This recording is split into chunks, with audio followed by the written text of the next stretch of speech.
Welcome. It's yet another good time that we have met here. We are going to proceed with our learning, and today we are going to look at how to set the basic setting parameters in Prota structures. So kindly join me as we learn together. Also, before we start this lecture, remember to subscribe to this channel.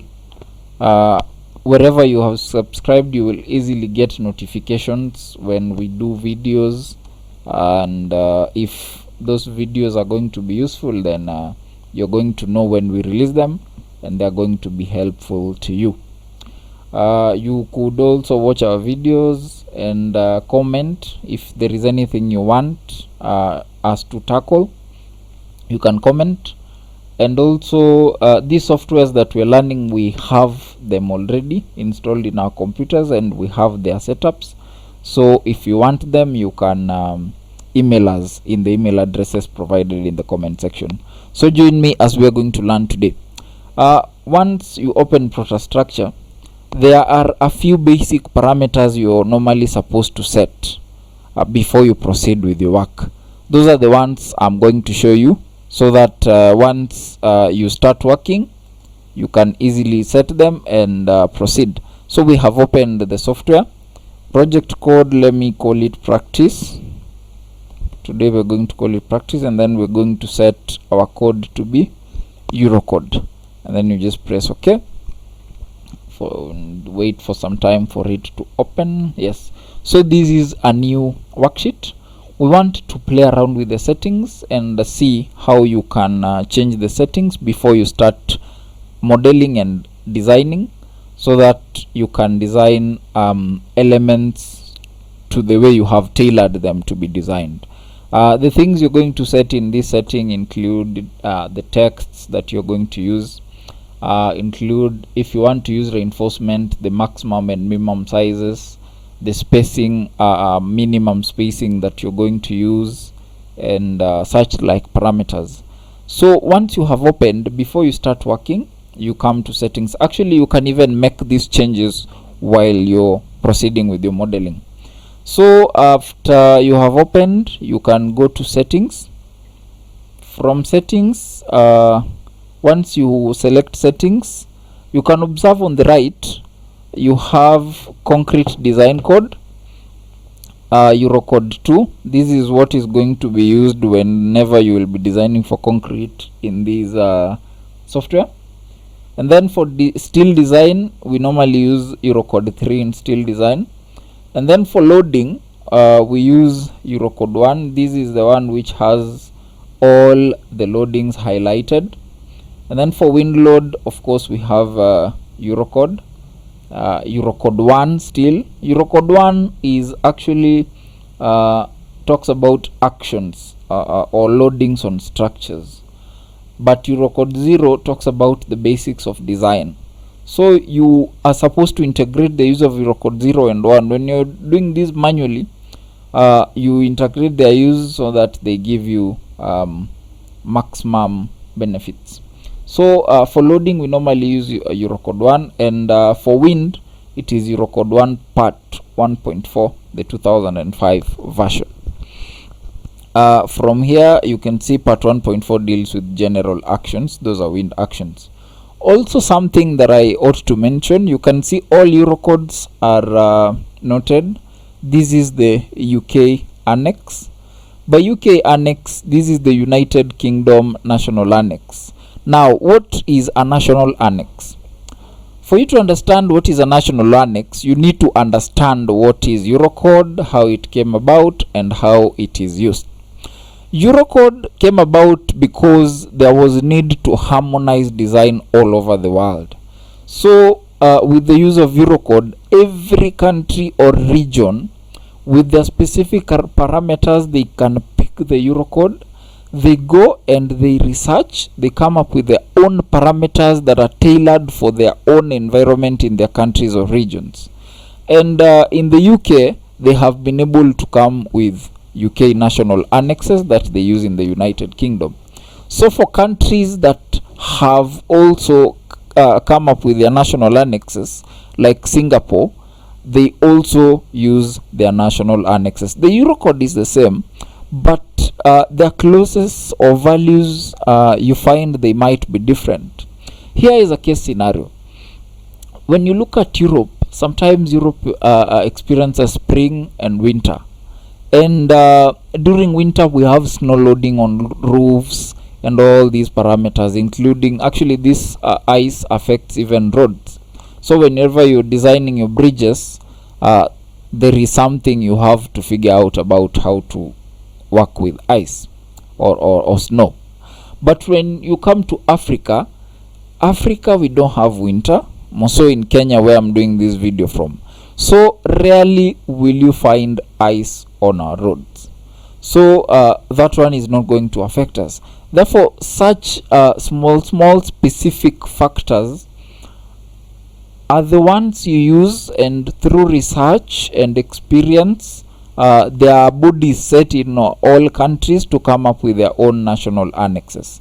So my country, Kenya, we are still yet to have our national annex, but we are still working on it. It is works in progress, and soon I believe we will be having our own national annex, so that once I design from here, I can send my work to somebody in the in the USA to review, and because the Eurocode is harmonized, he'll just need to take into consideration whatever I have in my national annex. Therefore, that is what we mean by national annex. So because in my country we don't have a national annex, we normally work with the United Kingdom national annex till we come up with our own, because the parameters of the UK are almost similar to our parameters in most cases. Again, it's not in all cases. That is why it is important for us to have our own national annex. Therefore, having explained this bit, you see the Eurocode bit has not been loaded yet, but in default, once you're working with Prota structures, the earthquake it comes inactive, but you can activate it when you're designing. And in one of our videos where we are designing a high-rise structure, we have designed for earthquake, and we have shown you how to do that. So there is a way you can activate a earthquake code once you are analyzing your structure, and before you actually even design it. So that is why by default it is not, we don't have a code yet, but you can do that and input a code. So having dealt with the right hand side, now we're going to the left. We have a list of parameters here, and if you're looking for a certain setting and you cannot find it, you just type there and it takes you there. But I want us to go through these settings provided here. The first thing is the Prota structure environment. Once you open the Prota structure, there are things you want to appear in a certain way. For instance, you need to have the display language and the report language of your software. So you can see the display language. I have this 1, 2, 3, 4, 5, 6 languages, and the reporting language, there are 6 languages. So actually I can design this in English, and then I send it to an engineer in Turkey who is reviewing my work, and then he will just change the language and all will be the same. Then the plan view direction, either it's to be at the top or the bottom. Here is where you select. And then autosave. Prota structure autosaves your work while you're working, but you see by default it is 0 minutes, though you can increase to 5, 10, 15, 20 and so on and so forth. So after these intervals, the software will be saving my work, and actually I can even prompt for automatic saving. And then once this is 0, then it means automatic saving option prompting is not going to be there, because it will be saving as I am working. And then I can back up my model up to 3 times, and here is where you can state the number of backups you want. Yeah, so most of these things, sometimes you do not understand them, you can leave them as default and then you see what appears, because the way they have been set you can easily work with them. But as you get to be experienced in this software, you realize there are things you might prefer. So having said that, sometimes you also want to update, and then you have something here, don't check model during member insertion. You can also check that if you so wish to do so. And angle step is 5 degrees. By 5 degrees, what we mean is when you're drawing your angles or your lines or axes or grid lines or beams or whatever it is, they are supposed to move. Let's say you're moving from 0 degrees to 5 to 10 to 15 to 20 by intervals of 5 degrees. Therefore, if I move the line, it will move from 5 to 10, and I'll not have angles like 8 degrees and so on and so forth. So here I can even change this to, let's say, 15 degrees. If I want it orthogonal, then it means I need to work with 90 degrees. What about 1 degree? 1 degree also works. Again, the length of the step. Now the length of the step, it means by how much do I increase my members. If I'm having a foundation and I was having a depth of 500, length of step will tell it to change it to 600 if I increase the depth, or if I reduce it, it's going to reduce to 500. Therefore, it means that the intervals of change of my length are 100 millimeters, which I can edit even to 25 millimeters, and it will still work. We also have member section eccentricity step. All these things we'll be looking at them one by one when we are modeling, because we have time to go through the software and break it into small nitty-gritties that you can understand. So member section eccentricity step, this is by how much you want to move your item from the either axis intersection. Mostly it's from the axis intersection, so that you make it a bit eccentric to your other member. If it is a column, you might want to move it from the axis intersection. If it is a beam, sometimes the architects might prefer that the outside faces of our beams flush with the outside faces of our walls.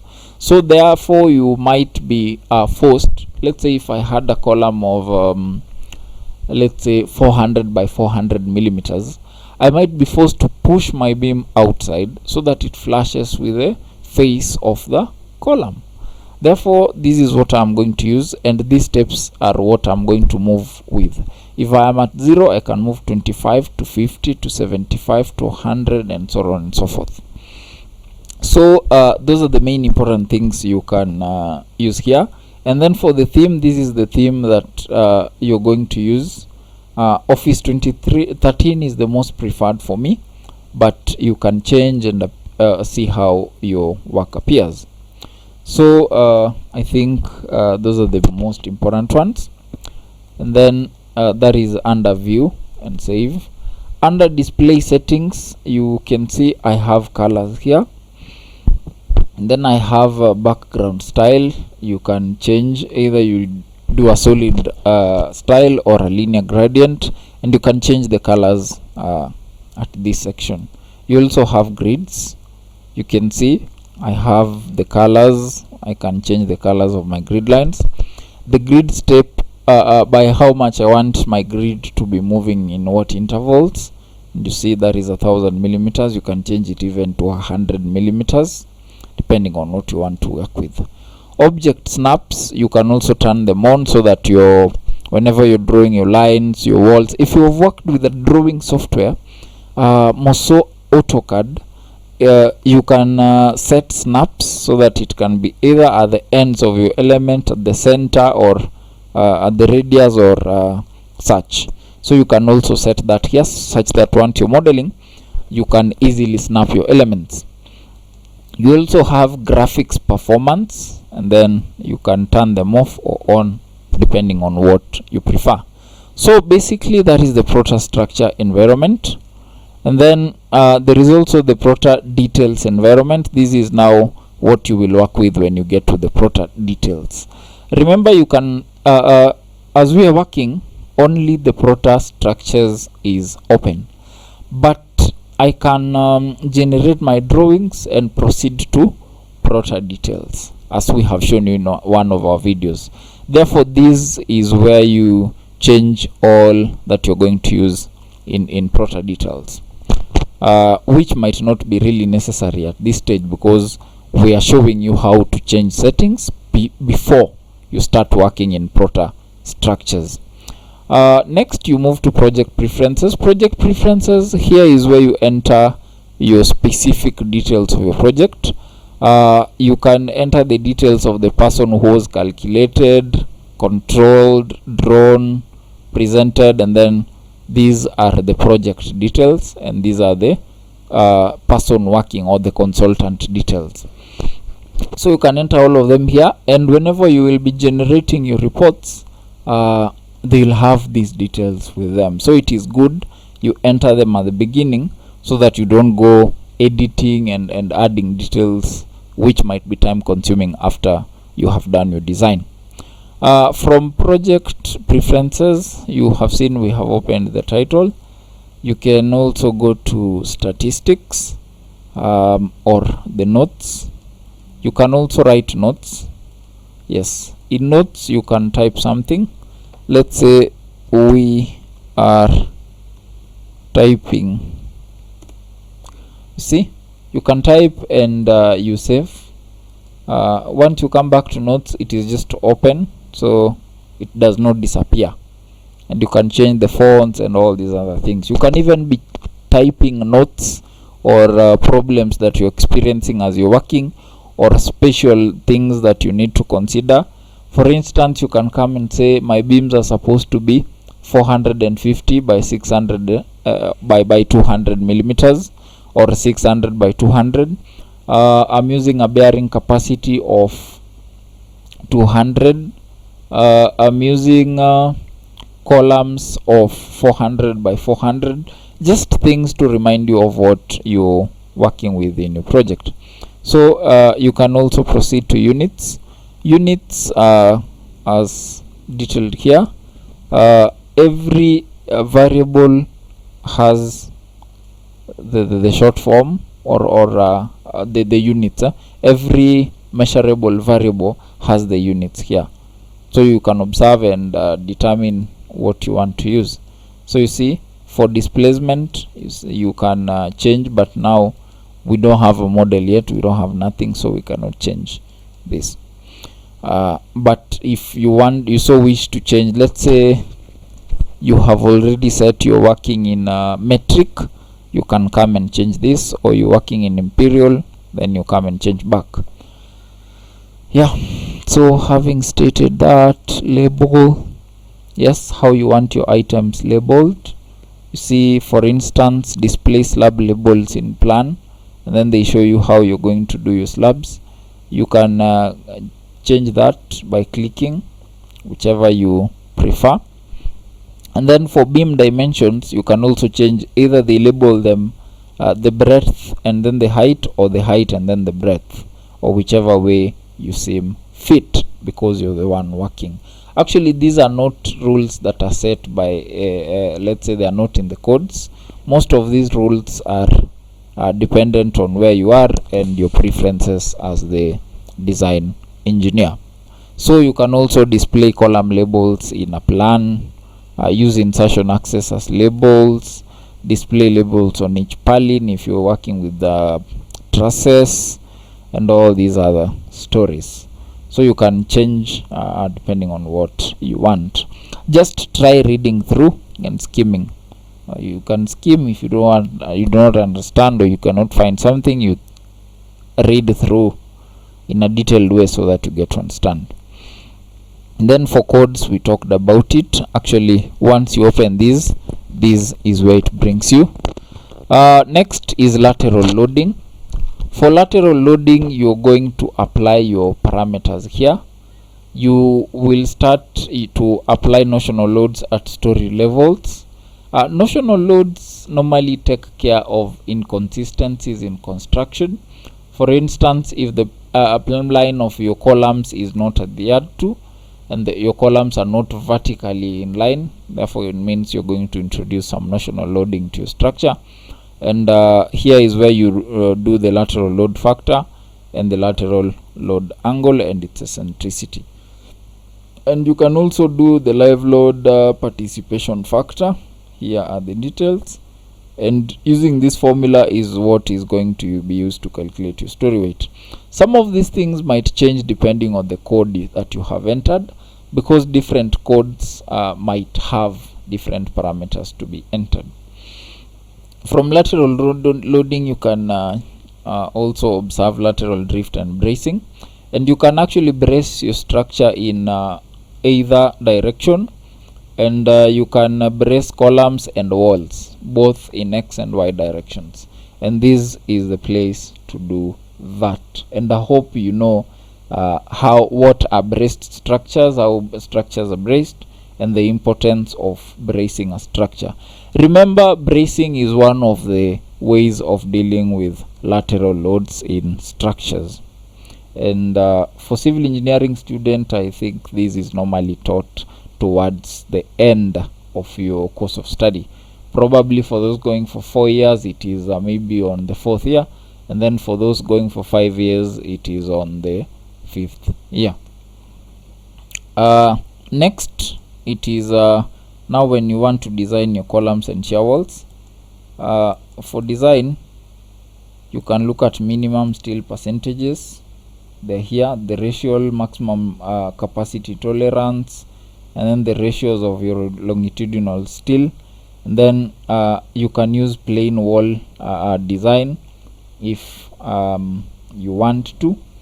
And in these parameters, if you set 0, then you will tell the software to use the settings fed from the code that you have entered. So here 0 is the most preferred. That is why you see by default it's 0. But if from your experience you feel like they ought to be increased, then you can increase this to the values you feel like. Also, in terms of parameters, you have maximum effective length factors, and then you have for columns and shear walls in both directions, and then you have reinforcement over strength factor, and the values are there. Actually, the system has told you the range in which you're going to use. Remember, these things, some of these things, for you to understand them, they come with experience and use of the software and critique. Actually, you can critique the software and find if there are bugs or errors, and communicate to the Prota structures community so that they make it better in the next release of the software. And if you do not understand, it's good you leave them as default as you proceed with your design. Also, for rebars, you can choose the selection method you want for it to select your bars. Fixed, you can either use fixed bar layout method or bar spacing maximization or bar size maximization method. These are just self-explanatory. For bar spacing, it tends to maximize on the space and then provide reinforcement, and for bar size, it tends to minimize the bar size and then provide the reinforcement. So that is the selection method. And then column containment, here you're going to select how your column is going to be tied using which types of links, and then you can either use these diagonal ones, which are called cross links, or use these ones, which are triple links or double links or single links. Also, all these depend on which kind of structure you have, the problem you have on site, and your experience. And then wall containment is more or less the same as column containment. And then you have your longitudinal bars. These are the main bars of your element, be it column, beams, or whatever it is. So the minimum column size is 12. You have set as 12, and the minimum is 32. This is by default. And then for the wall, the minimum is 8 millimeter. The maximum is 16 millimeter. You remember, still these can change. You can try or decide to use 25 as your maximum, and that will still be okay. And then you have minimum column steel bar spacing is 25 millimeter. Those are the main bars of the column. The minimum spacing, though this is a bit small. Maximum column still bar spacing, you can also do that 200. All these are determined in the code, so you can read the code to come up with the spacing that fits whatever you're designing for. And then maximum wall web still bar spacing. These are the main bars of the walls of reinforced concrete walls, which you normally call shear walls or retaining walls sometimes. And steel bar spacing, you also have a tape. How what are the intervals at which you're going to have your steel bars spaced. After setting that for longitudinal bars, you can also go to links. Maximum link size for your columns, remember we are under columns, is 8 millimeters. Minimum spacing is 100, and then maximum spacing is 300. Remember, sometimes depending on your casual and your skilled manpower, you can rate them. If they are not so good, sometimes you must be forced to reduce the maximum link spacing and do slightly over design because of the inconsistencies on site. And if you're sure with their work, or you are sure there will be maximum supervision, then you can let the software design and then provide the reinforcement the way required. But remember, you have also fed the code, so some of the parameters are set depending on the code that you have fed into the system. Then you also have mesh steel. You can also see you can change the parameters of the mesh steel there. For column detailing, it is also the same story. Just try and go through, and here you can see this one is cranked at 90 degrees, and this is at an angle, preferably 45 degrees, and this is at an angle for both. Actually, this is better than this in most cases, but again, it depends with what you have on site, your workmanship, and what you want to achieve. So here is where you can change the link type you want to use. And then issues to do with lapping, how to do kickers for your columns. In modern construction, we do not just cast a column from slab to slab. We normally do kickers, and then after doing a small kicker, then we proceed to cast the whole column. And then for starter bars, you can also edit their parameters there, and all these other parameters.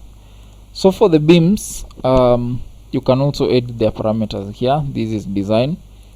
You can design the shear force at the column face or at a distance d from the column face. This one depends again on what you have and how your code demands you design your beams. You can also look at this maximum crack width, permanent load ratio, center of section effective depth, how it is going to calculate effective depth, and all these things that you might need to either experience, or some of them are tailored to what you have on site. I'm just showing you where they are found, so that when you want to change one of these two things, you can easily find them. For instance, if you're designing and your maximum crack width of a section is supposed to be 0.2 millimeters, therefore you can change here and then proceed. Parameters, this one is very important. For parameters, you see I have for floor beams, for ribbed beams, and for foundation beams. And once I change these, it is only the reinforcement that changes, but these other parameters are the same. Therefore, let me bring your attention here.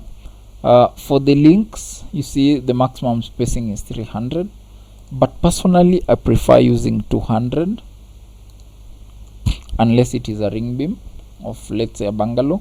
But for normal beams supporting suspended slabs, I use a maximum spacing of 200. So this is where I change. Then you can do the minimum is 100. You can also change it to 150 if you don't want your links to be closely spaced. Then you have steel bar properties. the cut length, the web steel diameter, the tension rebar spacing, and all these things. You will come to appreciate these things once you encounter these problems on site, because of either poor detailing of your elements or poor workmanship on site. You can also do the minimum steel bar diameter or the maximum steel bar diameter, and you can change the link diameters, the minimum and maximum that you want. You can also edit the concrete covers, and if you input, we said if you input a parameter of 0, then it follows the concrete cover assigned from the code, and in this case it is going to use 20 millimeters. But sometimes remember, you're designing with the code 2, where when you calculate the spacing 20 millimeters is sufficient, but maybe there is some consideration you are making on site and you might want to do 30 millimeters. So this is where you change. Then you can also change the parameters for different types of beams. So for beams, steel bar selection, the same way we did in columns. The selection method, you can change it here. Steel bar area tolerance, and then if we can read here, permissible maximum ratio of supplied main steel to required steel is adjusted by the above percentage. Using a negative value will introduce an additional safety factor. So for the steel you're supplying, you can do you can put a percentage so that it can either reduce or increase the reinforcement so that you're safe, depending again on what you want. And then you can also state the minimum top steel that you want to use at pin. For steel bar selection, that is the method. For design, this is where to change it from. Bent up bars, sometimes actually this is very economical, but again time consuming when designing and detailing and when doing it on site. But in terms of materials and actually reinforcement, it saves, because you only have reinforcement in areas experiencing high tension. Though there is a problem with this, because if you make a slight, it requires a lot of supervision and you have to do everything carefully as designed. If you make an error, then since your beams or slabs will be singly reinforced, therefore it means your system will fail. Where if you are having compression bars, your system could be well and good. Maybe you could have experienced some cracks and then you treat them basically and you proceed. So this is where you edit parameters for bent up bars. For links, these are links of beams. This is where you are also going to state of how you want your links to appear. And then you have for ribbed beams and for foundation beams, you can state all that and edit what you want. And as you can observe, this region is where you are experiencing maximum shear, therefore you cannot overlap top bars at this region. And then this is the region where you are supposed to have your shear links closely spaced, because shear is high at this region, and all those other parameters. So for curtailment, you can observe how the bars have been curtailed, and these factors that are used to determine the lengths. And once you generate your drawings, you will actually appreciate whatever Prota structure will do, because it will detail and state for you all this curtailment, yeah, as you can observe. And for detailed drawing, you can observe all that, change all things you want. You can see my sections, all my 3 sections are at the beginning of my first span, and you can change all that here, because once I generate these drawings, I'm going to have sections on the first span only. Therefore I can move it to the other spans. Yeah, we still have quite something here. For slab, this is the place you can also change the minimum moment that you want, depending on the percentage of span. You can do slab span length in analysis. You can either use the center line or the clear spans, and all these are stated in the code actually. For instance, with me I used center lines because I use my grid lines, but from your code and your preference you could consider that. So for the foundation, this is where you're going to change the allowable soil stress ultimate strength factor. This one is very important when you're designing bases. I have had some engineers complain that, oh, Prota structure designs my foundations, or it doesn't, or it under designs or over designs. But I would like to tell you that this also plays a key role when you're designing your foundations. And when there is a video we have done on the design of foundations, and we have explained how it works. You can also alter the allowable stress of soil. This is what will be used in your project. And then for the rest, you can change the steel reinforcement size, the thickness, the cover of your footings, and all those other things. Those are basic. You can also do for pile caps and piles, though we rarely use these two. And for stairs, the story is the same. You can do retrofit wall. Then for analysis, you can do a few settings there. And then you can also change your scales. This is 20, this is 100. These are the scales that your drawings will appear with when you go to Prota details. So having done that, you have rebar. You can also change all these things. Maximum rebar length is 12 meters. Sometimes in my country it is 11 meters, and it is not exactly 12, it's slightly less than 12 by around between 200 millimeters. Yes, within 200 millimeters. That it means my country's reinforcement is normally 1100 and 11,900 and probably something millimeters. So I can set that here so that I can get the exact size of bars to crank and cut. You can also change your rebar labels, how you want your labels to appear. Sometimes if you don't know these things, you generate your drawings and then you're like, wow, my beams, I do not love to detail my beams like this. So you can come and change how your rebars appear here, and then once you generate the drawing, it will be like that. For plan details of your form plans and column applications, whether you want to hatch your columns or not, and all those other parameters, you can change them here. Another important thing that we are looking at lastly is the template management. Under template management, you can observe we have our codes. You can feed a code that you want and use. Actually, I remember stating countries that have already come up with their national annex. You see, we have the UK Eurocode, Singapore Eurocode, Poland Eurocode, Malaysia Eurocode, Ireland, all that. All these countries have come up with their own national annexes. And then you can actually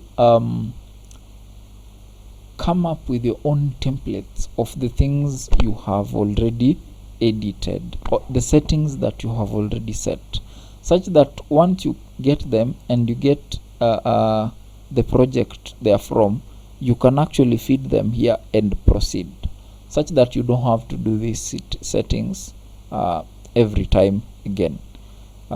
And these templates will help you now. Once, let's say, you have become a pro, you don't want to waste time again editing, and there are things you have gotten used to, and to you they work well. So you can feed the template here, and then you will be proceeding to work with the template. You can even actually create your own new template. So basically that is how you do your settings, and once you're done, you just say okay. Then you have your working window. So now you can start working, you can start modeling, detailing and all that, but you have to have in mind that you have already made the changes in the settings. Therefore, thank you very much for you have accompanied us from the time we started this video up to now. Hope you have learned how you're going to do your settings, and they will help you do the settings before you start your design.